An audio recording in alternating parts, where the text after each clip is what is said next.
Those who refuse the gift of eternal life are condemned to wander in the darkness of eternal night. Coming this fall from SJS Direct.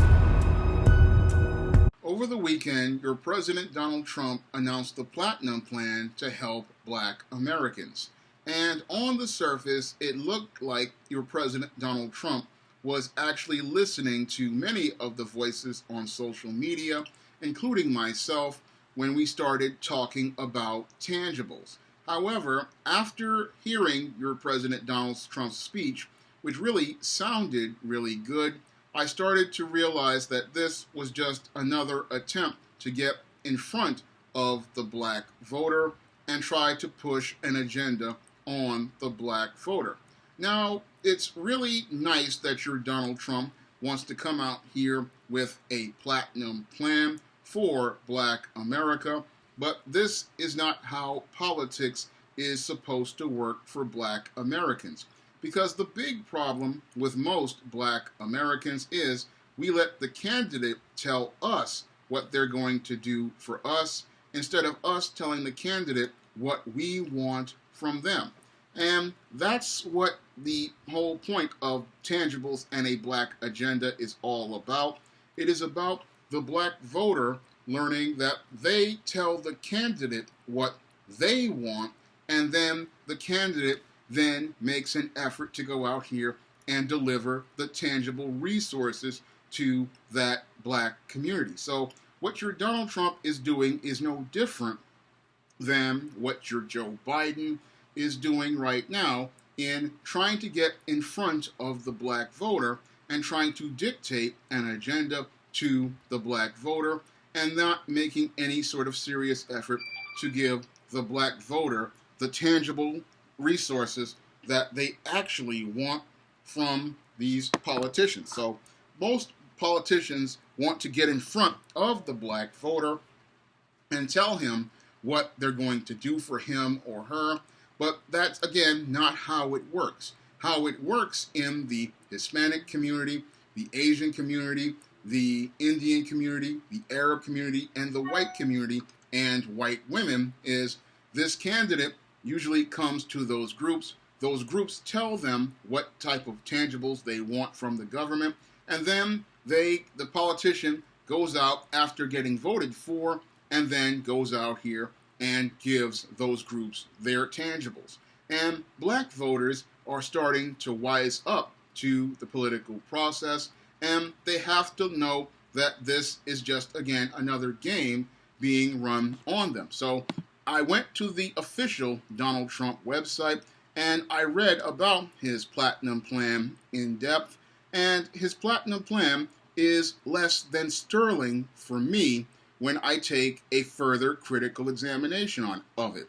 Now, on the surface, it makes these big, broad goals, and Joe Biden's plan made big, broad goals, but they don't go into any sort of concrete specifics to tangibles they're going to provide for black people. Because these ambiguous goals that Trump proposes, like 3 million new jobs for the black community, who is getting these jobs? That's a critical question black people need to ask, because oftentimes what happens is they'll give out jobs, but they give the jobs to black women, because most of these companies, what they do is that in order to get the tax credit, they need to hire a black person, but they'll hire a black woman because they can hire a minority and a female, and that still leads to high unemployment in black communities. So if you're going to give 3 million new jobs, give 3 million new jobs to black men like myself,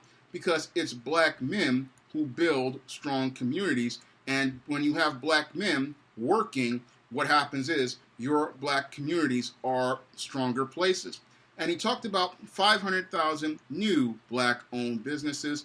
Well, as a black business owner, I can applaud this gesture, but we also need support for existing businesses like my SJS Direct imprint and capital to be able to go out here and be able to expand our businesses and offer new products like what I want to do with the ISIS graphic novel and a series of graphic novels. I want to expand that business and I would like to get access to capital to do that. Now, Donald Trump talks about increasing access to capital in black communities by 500 billion, but the plan is supposed to be 500 billion. So there's a bit of a contradiction there as related to this platinum plan. So he's saying increase capital in black communities by almost 500 billion. And that's something that, again, is questionable because you're saying that the plan is 500 billion altogether. Now, I don't think that's enough money because the black community gives $1.1 trillion into America's economy in cash and another $2.2 trillion in credit.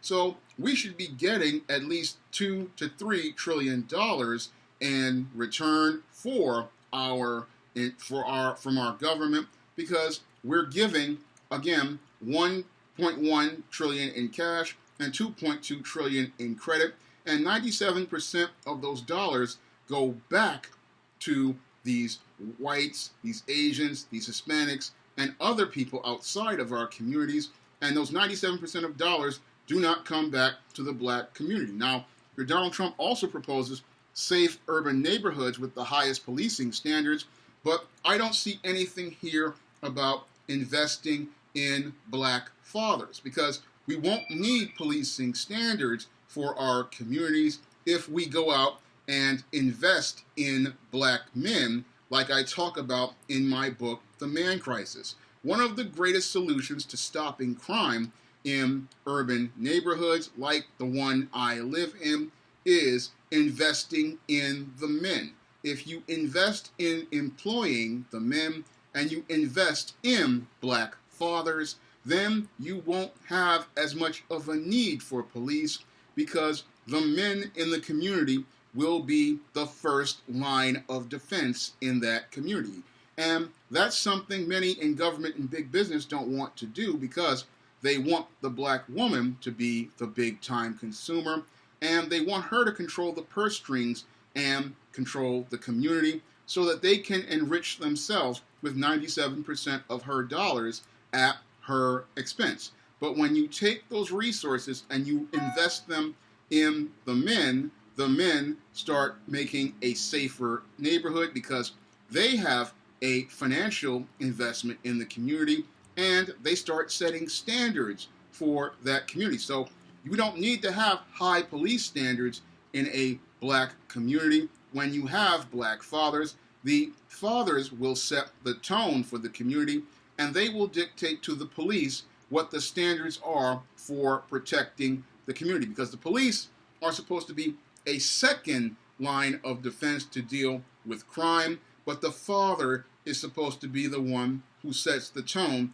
as related to discipline and order in the community. Because when you have a father in the homes, then you have the children who are raised with discipline, you have the mother who is under male authority, and all those steps work together towards creating a good community with a high value and a high quality of life. Now, your Trump goes on in his bullet points to talk about working on a second step act. I don't know what that is, but a second step may be a second step to economic empowerment, but you also have to start teaching group economics to black people. And that's something we have to teach of ourselves. That is not something that can be taught by the government.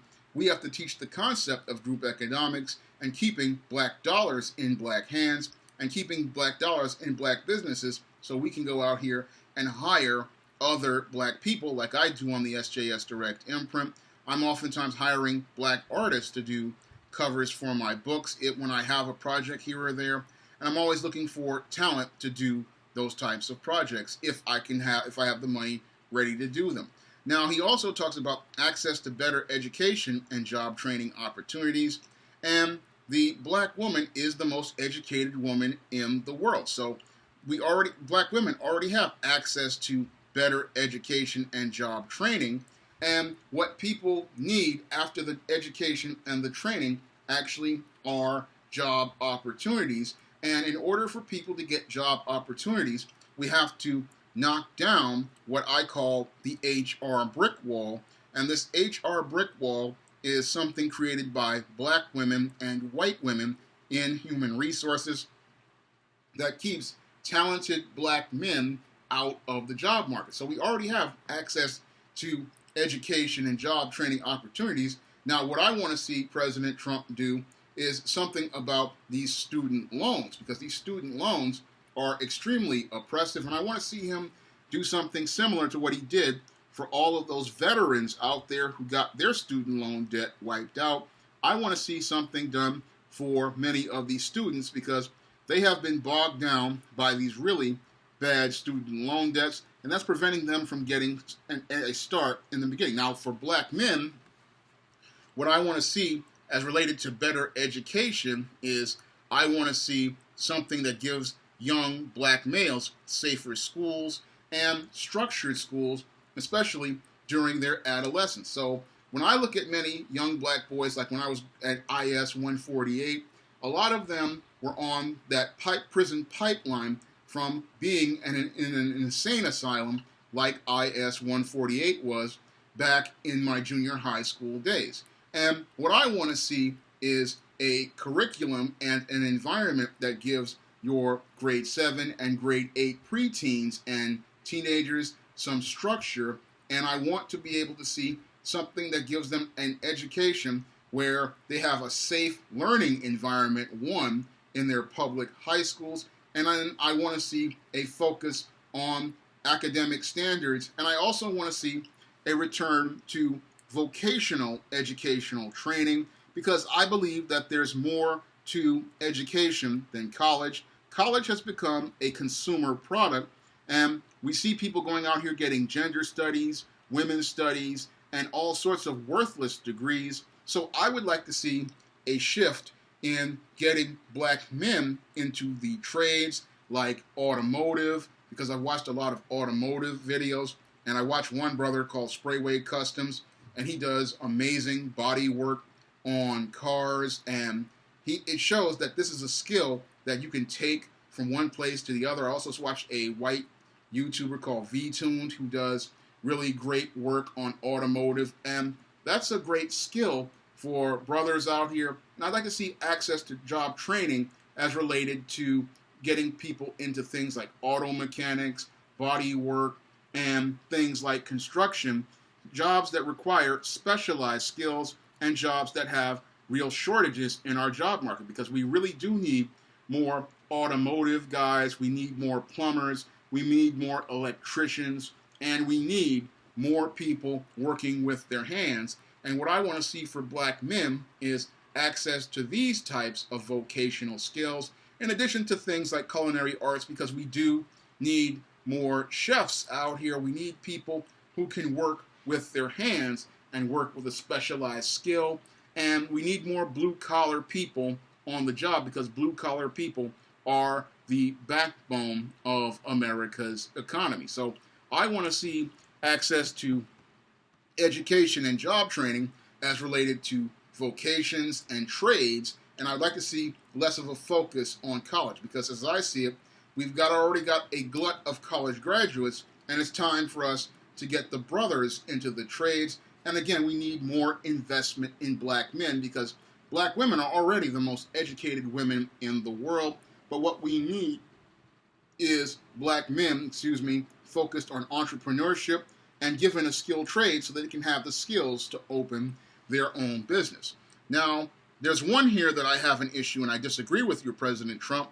He talks about giving black churches the ability to compete for federal resources for their community. Now, the black church really does not need to compete for federal resources. The black church gets a good amount of that $3.3 trillion in cash and credit every year. So your black church doesn't need to compete for federal resources. It is a well-funded monument of failure in black communities. It is a place that is a den of iniquity, and many black pastors have no moral compass, and that's why your black community is in the shambles that it is, because your black pastor is too afraid to call out the black woman, and he's too afraid to hold the black woman accountable. Instead, he invests in a covert contract with the black woman, looking to give her a pass for all of her indiscretions, including those that she engages with him, in order to be able to get tithes from her. And this guy usually gets a good, I say, 2% or 3% of the 97% of the dollars that come out of the black community. Out of that 97 that goes to all of these whites, foreigners, and other people, you get the pastor who gets the other 3%, ensuring that 100% of the money leaves the black community. So this black church needs nothing from the government. It is already a well-funded monument of failure, so we don't need that at all. So we also have Trump talking about bring better and tailored health care to address historic disparities, and we just need more black doctors, not a health care system. We need black people to, again, learn to love themselves, and we need black people to see value in each other, and we also need to deal with the racism in the healthcare system from employees that blow people off, have no respect for black people, and that's it. Now you have him talking about immigration policy that protects American jobs, and that's part of what Trump is doing right now, as I see it. One of the good things that he's doing, ensuring that black people can get those type of opportunities by creating an immigration policy that punishes companies for hiring illegal immigrants. And a lot of those jobs that these companies have, they'll want to pay these immigrants off the books, but then they will deny black men like myself. For example, I went to a supermarket near Yankee Stadium, Food Bazaar, on 161st Street, looking for a job. They had a sign saying that help was wanted.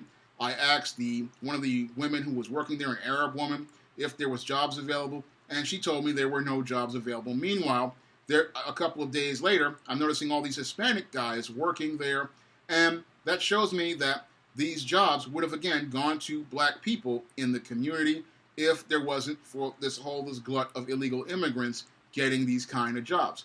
Moreover, I remember going out to these fast food restaurants like Burger King and Kentucky Fried Chicken during this pandemic, and I'm noticing that many of the Arabs and Indians who would be working the front counter at some of these fast food establishments aren't working there, and now we have black women working at the counter. And I find it interesting that those black women are working the counter now because of the pandemic and COVID-19, and that many of the people who were working there before aren't working there. So they value their lives, but they think it's okay for us to work these jobs now that they're considered dangerous.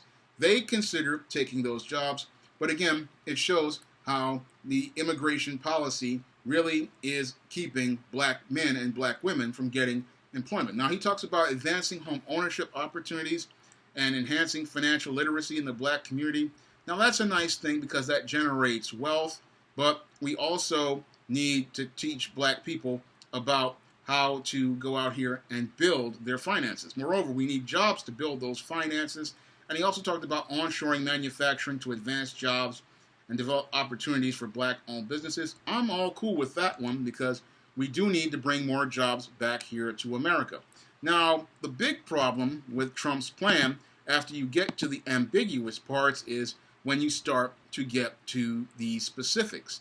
And when you start getting to these specifics, that's where you start to see on the second page where he talks about jobs, jobs, jobs, and you start seeing words like minority, and that word minority is a bit of a problem for me. Because in one of the bullet points, he talks about grow minority-owned businesses with additional tax cuts to stimulate hiring and investment. And I don't want to see the word minority associated with anything black. Because when you have the word minority associated with anything black, that opens the door for all of these affirmative action tokens to come in, and those affirmative action people coming in to spots open for black people, because this is what made affirmative action a complete failure. What happened was they used the word minority to hire white women, Hispanic women, Asian women, and black women, and then that cut black men out of the job market. So when I hear the word minority, it's a red flag, and it's one of those words that tells me that your Donald Trump is not really genuine about giving black people tangibles, because I don't want to hear minority. I want to hear give black-owned businesses tax cuts to stimulate hiring and investment of black American ADOS people. I don't want to see other people who have already received tangibles from the government coming into the black pool to get extra tangibles on their plate. So that word right there was one of the troubling ones in his black economic empowerment and access to capital. That word has to go. So, and he also talks about examining barriers to employment, including fees, occupational licenses, arrest record, and expungement. I also want to add HR brick wall created by white feminists, black women, that prevents black men from getting access to the job market, because these women are emotional. They use their female own group preference to hire other females, and they also hold personal grudges against black men in their personal past, and they use that to disqualify qualified black men. And that's what I ran into at the City University of New York hiring pools, and I called it out, but I couldn't prove anything, and that process denied numerous black men access to the job of CUNY office assistant there. And that's something that, again, needs to be added, destroying this HR brick wall and opening up the job market to black men, because black men want to work. Like myself, we want to get back into the job market, and the greatest barrier to employment we run into is the HR brick wall. We can pay our own licenses. I mean, I paid for my own A+ certification when I was unemployed, but what we want is access to the job market, and what we want is this HR brick wall broken down. That tangible needs to be a part of government policy, that you cannot discriminate against black men, and you cannot use affirmative action quotas to only hire women as the minority. You have to open it up to qualified black men as well. Now, Trump goes on to talk about investing $20 billion in broadband internet access to create job opportunities, classroom connectivity, and the ability to use telehealth services. So that's a good thing, bringing the internet to poorer communities, because you can't really do anything these days without the internet. And that's going to open a lot of doors for brothers and sisters as related to doing things like YouTube or doing online type businesses where they can just start things on their own. Now, another part of these things is he talks about fueling access to capital to black-owned businesses, increasing opportunities for business lending and technical assistance through community support in order to grow over $400 billion. I thought this was a $500 billion plan. Is everything about these loans and stuff, or is it $500 billion overall? So I'm looking at that, and I'm seeing another contradiction and a red flag here, and that's something that I find questionable. Examine alternative ways to build credit, including rent, utilities, and phone bills.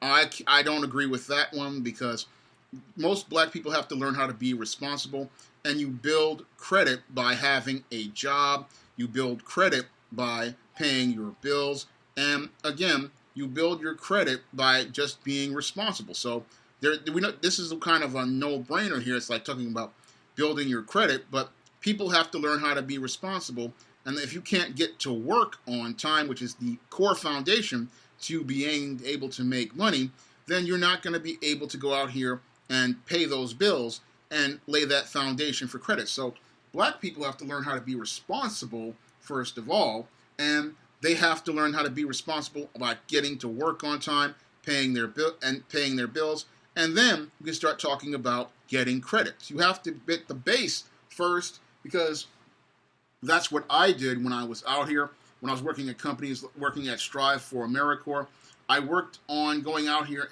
and ensuring that I was paying my bills, and I ensured that I paid my bills on time, and I showed responsibility, and that's how I was able to grow and expand things like credit. So you have to go out here and take your responsibility, and they don't need alternative ways. You have to learn how to be responsible, and that's how that's done. Now, He talks about make the Minority Business Development Agency appoint its leader to the Assistant Secretary of Commerce, create a sub-office for African American affairs. Okay, I got a problem with this one.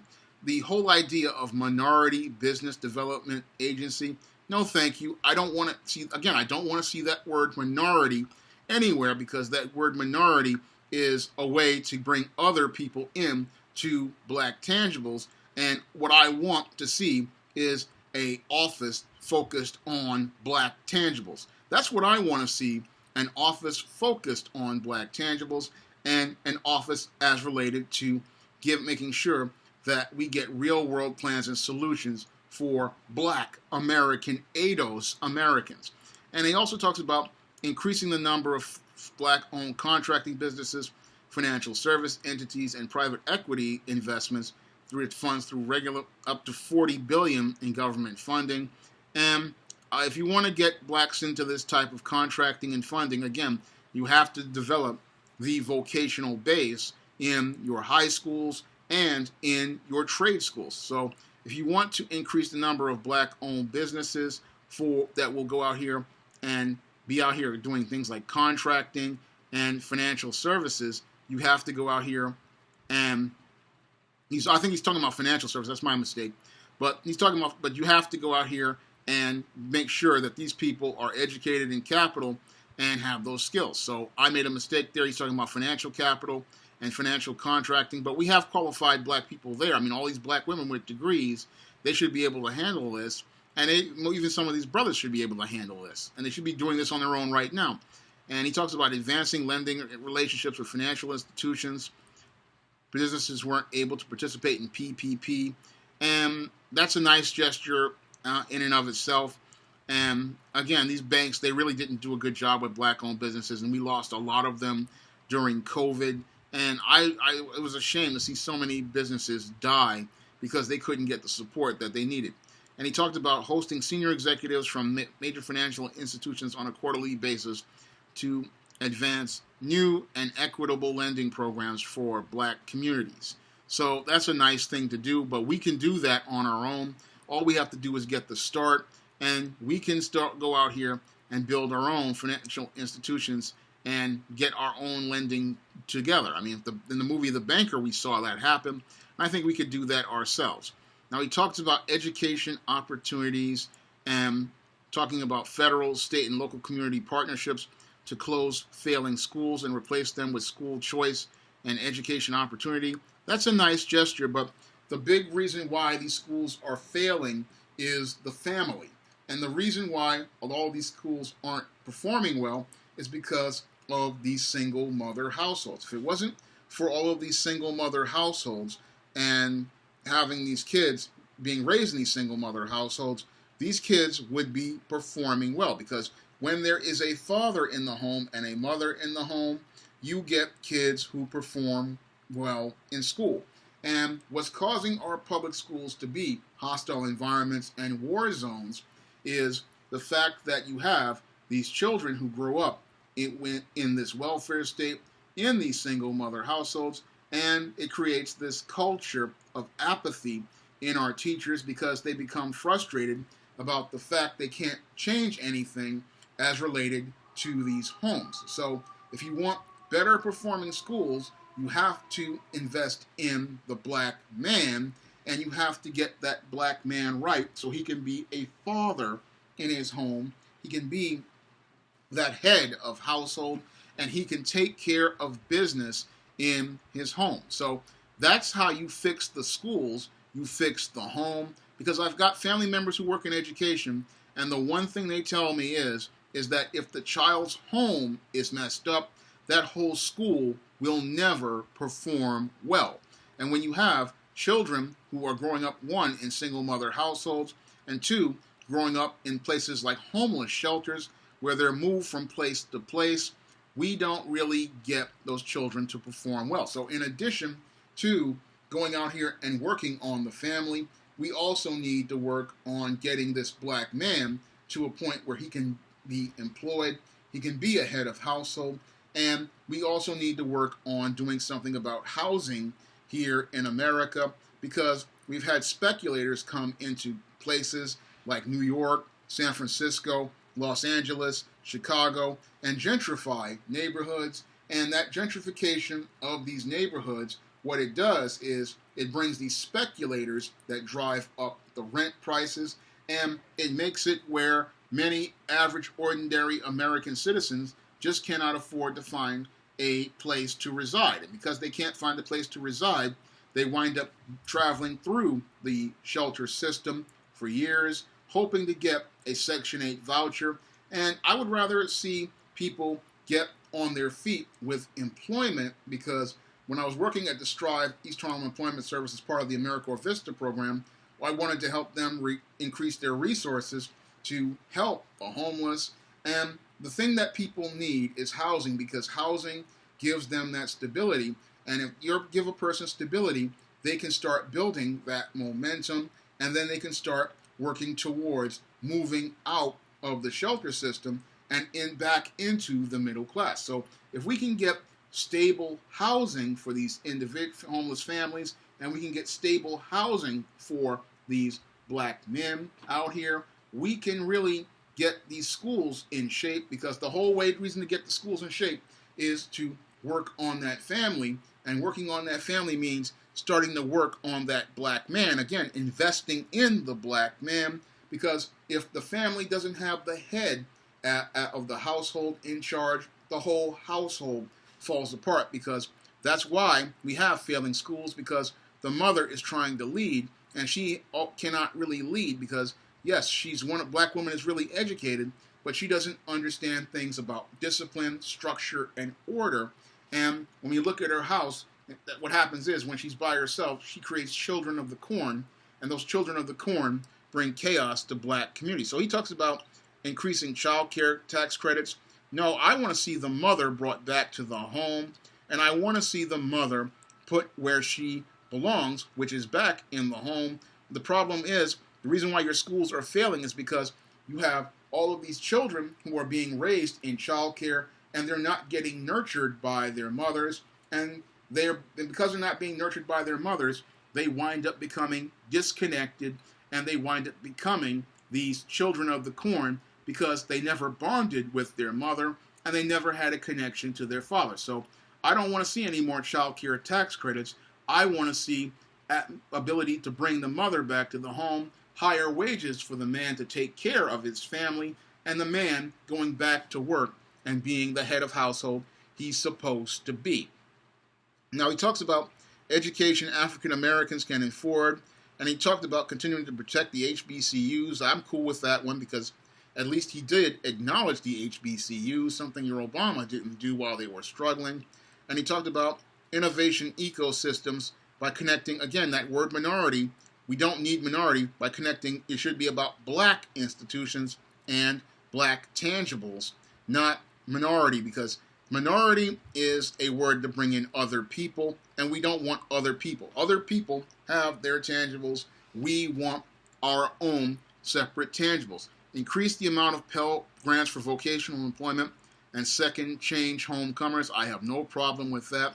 We do need to increase these grants, and that would really help those brothers and sisters who are in trade school or looking to go into the skilled trades, because we do need more brothers and sisters in those skilled trades like auto mechanics. We do need more black men and women in skilled trades like elevator repair. We do need more black men and women out there learning construction. We do need more black men and women learning different sorts of skills like electrician and carpenter. And I have no problem with that at all. That's a great tangible we can use. And he goes into the healthcare, and he talks about reducing costs through HSRA and delivering real price transparency, opportunity to be in charge of your own healthcare and choose your own doctor. I see no problem with this healthcare. It looks like a pretty solid tangible, and that's something we should have, because under the current system of Obamacare, it's a complete mess. And I want to see a better structured healthcare system, because the Affordable Care Act, all people got out of it was cell phones, and I really want to see quality healthcare like the old Medicaid program of the 70s and the 80s. Back then, when you had Medicaid, you could get full service, and there were no problems with full service. If you had a Medicaid card, all you had to do was go into a hospital and you would be seen, and everything would be taken care of.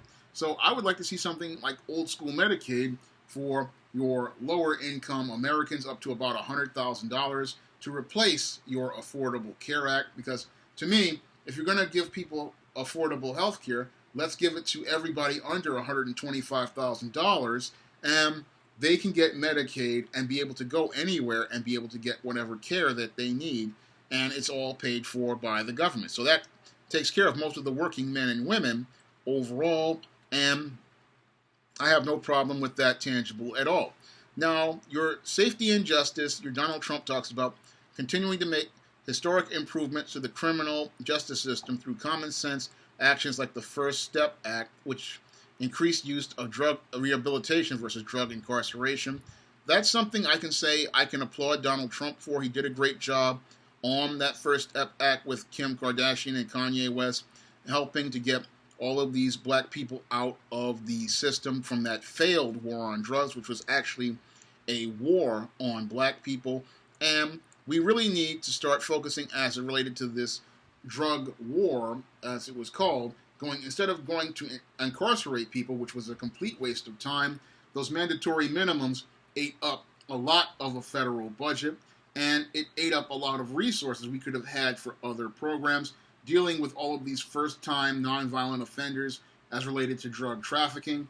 It didn't really stop the drug trafficking because we've got more people taking drugs now than took drugs in the 1960s, and the demand continues to ramp up as related to drug use. So I would like to see, again, more focus on drug rehabilitation, but I would also like to see President Trump calling out Hollywood for romanticizing drug use on shows like 2.5 Men and That 70s Show and many of these movies, because that has a very negative influence on children, and those negative influences on children from Hollywood for their romanticization of drug use is driving a lot of the demand for drug use. So that's something that I know President Trump can't do anything about that because Hollywood is from the left, but their romanticization of drug use has made this mainstream and has been one of the problems. But he has done a great job on this because the war on drugs was destroying black people and destroying black communities, and it led to incidents like what happened with Breonna Taylor, where we had these officers go in there on that questionable warrant and then want to go in there, and then it led to the death of Breonna Taylor. And we've had that going on for over 30 years, and I would like to see a federal law to end these no-knock raids. That's another tangible for justice I want to see for black people. I want to see an end to these no-knock raids and these campaigns of terror in black communities. This war on drugs has been a complete failure, and it's time we acknowledge that the war on drugs is a complete failure and take a new approach. And that's one thing I like about Donald Trump, is at least he's going in a new approach and realizing that incarcerating people for 10, 20, 30 years is not stopping the demand for drugs, and going after the suppliers in a capitalist country is ridiculous, because just as you cut off one supplier, another one wants to capitalize and make those profits, and that's not how you do it. You have to go through rehabilitation, and you also have to create messages like during the late 1980s when the crack epidemic, when people saw derelict black men running around and in the crack epidemic in the media, a lot of the whites who used to want to take crack stopped taking crack because they saw this image of black men, and that made one of the reasons why crack use declined over the years. Now, the romanticization of these drugs is something that Hollywood needs to stop doing. And again, Donald Trump can't do but so much on that. So I look at that, and that's a good part. So he also talked about announcing a national clemency program to unite families and invest in human potential, focusing on wrongful prosecution and rehabilitation. I also would love to see a tangible as related to compensating these people, holding these states and prosecutors accountable for malicious prosecution, like in the case of Linda Fairstein and the Central Park Five. I would like to see some punishment of these type of prosecutors who want to ram these cases through in order to clear them so that they can run for other political offices. And I also want to see compensation, because many of these brothers who get wrongfully convicted, they often come out with nothing. And I believe we need to make it where if you do a wrongful prosecution, the state has to pay that person at least $25 to $30 million minimum, and that needs to be written into law. And that will de-incentivize prosecutors from going out here and looking to clear cases based on the numbers and look to clear those cases based on the facts. Moreover, I believe that that type of penalty on state budgets, what that would do is make it where police would start looking for the actual criminals and stop looking to pin crimes on black people. If we start making it where there's a punishment for rogue police officers who go out here and arrest the wrong individuals, prosecutors who maliciously prosecute the wrong person, and it starts costing your state officials $25 to $30 million a person, we'll start to see a drop in wrongful convictions in most cases. So you have to take a financial incentive to it, and that has to be something that's done, again, on a local level, but we really need to get this done on the national level so it can be pushed on the local level. We also have to, Trump talks about restoring safety to America's great cities by working with police departments, community leaders, and mental health professionals to install the most responsive levels of policing. And again, I don't like that word diversity training.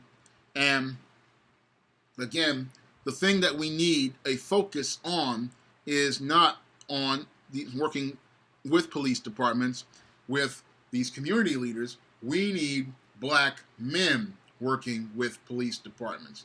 And we need, in order to get black men working with police departments, we need to, again, reestablish the black man as head of household in this community, because many of these people that is being mentioned here, you know, your community leaders and your mental health professionals, many of these people, they mean well, but they are not the black man. So if you want to get safety back to America's cities, you have to reinvest in this black man. Now, I know I've said this multiple times, but we need an investment in this black man. If you want a safer city, a less crime in your city, you invest in this black man, and you invest resources in this black man. And when you invest jobs, resources into this black man, you will have a safer city and you will have a safer community. And again, your police can only work with black men, and they're the only ones because, again, the black man will be the first line of defense in the black community, and the police will be the second line of defense, because the police's job is oftentimes hampered because you don't have any black men there, and you don't have any black men there because we have this welfare state focused on black women. So we need that black man back in his seat as leader and authority in black communities, and that's how you get a safer community. Now, he talked about advancing second chance hiring to get rehabilitated citizens with a criminal record back on. That's what the Strive program used to do 20 years ago. I mean, when I worked with the Strive program, we've been dealing with ex-offenders for the last 20 years, and back in 2000, it had an 80% rate of helping those people retain their jobs over 2 years. So there are programs out there to help ex-offenders. We already have the Strive Job Readiness Workshop, and the Strive Job Readiness Workshop, again, work with these types of people. And one of the things we can do is make it where, unless they are participating in, sex offenses, this person should be able to go out here and get another job. And he also talks about prosperous black communities and talked about championing federal policy to advance home ownership. Again, in order to get home ownership, you need black people to be in a financially stable place, and that's only done when black people get employment or get their business off the ground. Focus with local leaders in black communities to ensure federal support for neighborhood revitalization. Again, what you can do, you invest in the black man, and the black man will revitalize that neighborhood, because when the black man has ownership of property in that neighborhood, He's going to make sure that it meets a certain standard for cleanliness. He's going to make sure it meets a certain standard for safety. He's going to make sure that that community is secure. So if you don't need to deal with black local leaders like an Al Sharpton. No, you deal with black men and black fathers in that community, and they'll make sure that that neighborhood is revitalized, and they'll turn that neighborhood into a jewel in a community. Now, he talked about making Juneteenth a national holiday. I don't really care about that. And prosecuting the KKK and Antifa as terrorist organizations and then make lynching a national hate crime, that's a nice promise.